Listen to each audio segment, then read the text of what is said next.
Hello and welcome. In this video, I am going to share with you 5 advanced conversion rate optimization tips.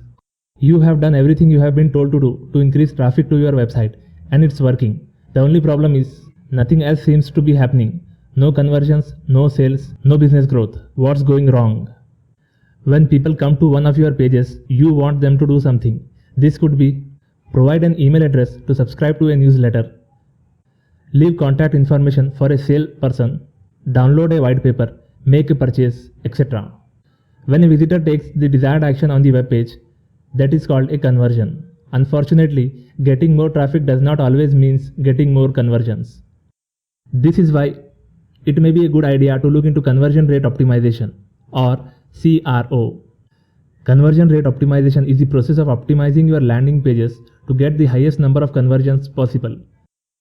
You can do this by gathering as much data as you can, researching what is working for other websites, and then applying needed changes to your web pages. If CRO is a goal for you, here are some great tips that you can put to use today. Number 1 tip is gather and analyze web traffic. Don't do anything until you know where you stand. To do this, take a very close look at the data you get from Google Analytics or other website analysis tools. This will give you the insight you needed into your web traffic so that you know where to begin. These analytics will tell you a lot about who is visiting your web pages, when they are doing so, and what devices they are using. It also gives you insight into what they are doing once they get to your website. Knowing this information is much more important than ever. Multiple device use is on the rise and you will really need to pin down user behavior and activity in order to target them appropriately and know where you need to do the most work when it comes to optimization.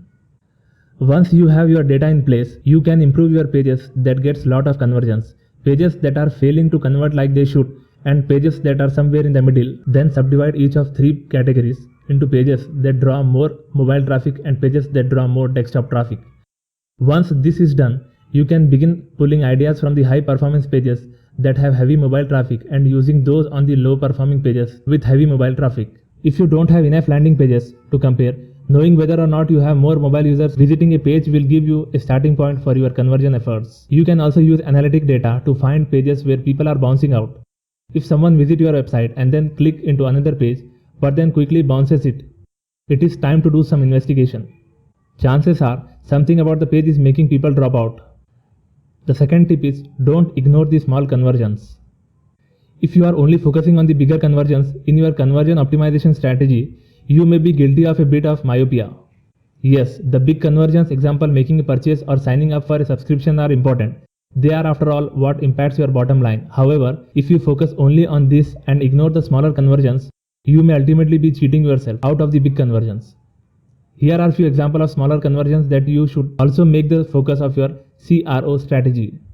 Downloading a free trial, clicking on a link to view a detailed product description, watching a video, linking or sharing content, requesting further information by email, clicking on social media icons to check you out there. If a customer converts in 1 or 2 small ways, there is a much greater chances that they will convert in a bigger ways. It may help to think of your website as if it were a brick and mortar store selling high-end chocolates. Sure, you will have customers who will simply walk in your door, look around for a few moments, grab what they want and make a purchase. However, you will also have many customers who take a slower approach. On their first visit, they may just take a look around. On the next, they may ask a few questions and walk out with a sales flair. They come back and ask for a sample. Eventually, if you treat them right throughout all of those little actions, they will come in and make a purchase. This is why smaller conversions should not only count, every effort should be made to make user experience during these small conversions as great as possible. The third tip is monitor user behavior on your website. There's a second type of data that you should be collecting about your customers. This is behavior analysis data, and it gives you information that is a bit different from what you get from analytics softwares. Behavior analysis softwares use heat maps and other tools to give you some great insight into what customers are doing each time they visit one of your pages. For example, if you have a page where users are required to scroll through a lot of information, behavior analysis will tell you where they stop scrolling and leave. You can also use the information to determine which information on a page is being read, as indicated by the amount of time spent on that part of a page, and which is being ignored. You can even learn where users are pointing and hovering their mouse pointers. This is a good indication that they are interested in that part of your web page. Tip number 4. Give your visitors a personalized experience. Chances are you are already tailoring your content to the various customer persona that you have developed. The next question is, are you also customizing the user experience on your website for each of these persona? If not, why not? If one size fits all does not work for content, why would you think it works for web design? What many web designers are doing is creating an entry page that allows user to select the experience that work best for them. For example, let's say you sell art supplies for young children.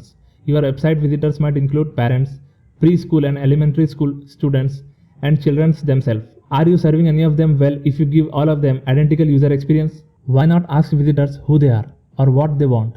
Then direct them towards the experience that they truly want to have. The fifth tip is don't ignore the trends. In the time it takes you to listen to this sentence, a website visitor forms an opinion on the look of your website. That does not give you much time to make a good impression. This means that not only do you need to offer a great user experience and design that works, you have to convince visitors that they will have that great experience almost immediately. In order to make this happen, you have to keep with the design trends that are most popular with the internet users today. Because whether or not you like a particular trend, popularity is an indication that many people do. This does not mean that you have to embrace every new thing that becomes popular in the web design, but your overall strategy should include the understanding that trends drive expectations. If you consistently fail to meet expectations, you will lose conversions. It is important to remember that many design trends aren't fads that are all flash and no substance. Many become popular because they work. They result in improved user experience, better optimization, and web pages that simply work better. These trends eventually become design standards. To begin, simply view your website from the perspective of a visitor. Ask yourself the following questions. What information is too difficult to find? Which functions do I most want users to perform? And how easy is it for them to do so? Do the visual element on my page add to or detract from the user experience? Have I seen techniques used on other websites that work on mine? Once you have done that, you can begin to identify changes to be made and trends to apply to your website. Then you can A/B test those changes and implement the ones that increase conversions. So have you got any of your own tips to add to this post? Please mention in the comment section. Thank you for listening.